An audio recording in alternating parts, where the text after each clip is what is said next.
Bonjour à tous, aujourd'hui, trigonométrie. On va montrer que pour tout x dans R, eh bien 2 cos 2x plus 4 cos x plus 3 est supérieur ou égal à 0. Il faudra déterminer les cas d'égalité. Alors première chose, il y a du cos 2x, il y a du cos x. Donc ce qu'on peut faire, c'est se débarrasser des cos 2x, tout avoir en fonction de cos x. Ça, c'est l'affaire des formules de duplication. Cos 2x, il faut le savoir, c'est 2 cos carré x moins 1. Et ça, c'est vrai, quel que soit x, d'accord? Quel que soit x réel, on a bien ceci. Donc, eh bien, notre inégalité, eh bien, elle est équivalente à l'inégalité donc dans laquelle on remplace cos de x par ceci. Donc ça équivaut. Alors, 2 fois ça, 4 cos carré x, moins, donc moins 1, donc ça fera moins 2, donc plus 4 cos x, et on a ce moins 2 qui traîne, donc qui donnera ici plus 1, supérieur ou égal à 0.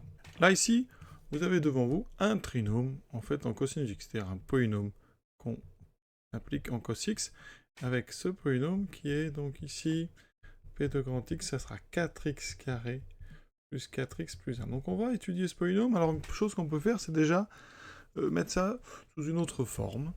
Et là, si vous remarquez bien c'est une identité remarquable. C'est tout simplement 2x plus 1 au carré. Vous voyez, ça fait bien 4x2 plus ce double produit 4x plus 1. Donc ici, si on applique ça en remplaçant par cos x, eh bien ça équivaut à 2 cos x plus 1 au carré positif. On a déjà fait une chose, regardez, c'est un carré. D'accord?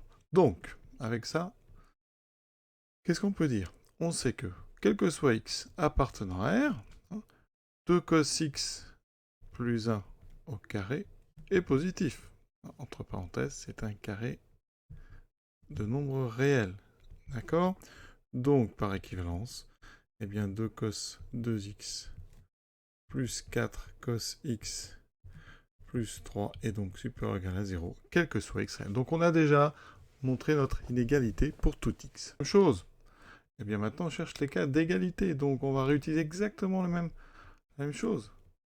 Ça égale 0, ça équivaut avec notre transformation à 2 cos x plus 1 au carré égale 0, comme c'est un carré, et bien ça fait 2 cos x plus 1 égale 0, et donc cos x égale moins 1 demi. Cos x égale moins 1 demi. Alors on fait un petit cercle trigonométrique. D'accord? Moins 1 demi pour un cosinus, donc on est à gauche. On est dans la famille des pi sur 3, mais c'est celui qui est en haut à gauche, donc c'est 2 pi sur 3. Et en bas à gauche, c'est donc 4 pi sur 3. Donc ici, eh bien, x égale 2 pi sur 3 modulo 2 pi, ou x égale 4 pi sur 3 modulo 2 pi. C'est-à-dire, pour tous ceux qui ne maîtrisent pas bien les modulos, c'est donc tous les nombres qui s'écrivent 2pi sur 3 plus 2kpi, d'accord, ou x égale 4pi sur 3 plus 2kpi avec k qui va décrire l'ensemble des entiers relatifs. Regardons rapidement ça sur GeoGebra. Ça, c'est donc la courbe de notre expression membre de gauche. On voit bien ici, il y a la périodicité, périodique 2pi, donc il y a une répétition de la courbe. Ici, c'est toujours une courbe qui est au-dessus de l'axe des abscisses, donc une expression positive. Et vous avez ici des minimums, ici qui sont, c'est atteint 0. Donc atteint, effectivement, on a l'air d'être en pi sur 3, et effectivement 4 pi sur 3, et après répétition modulo 2 pi. Voilà, l'exercice est déjà terminé. Je vous souhaite une bonne fin de journée. À très bientôt.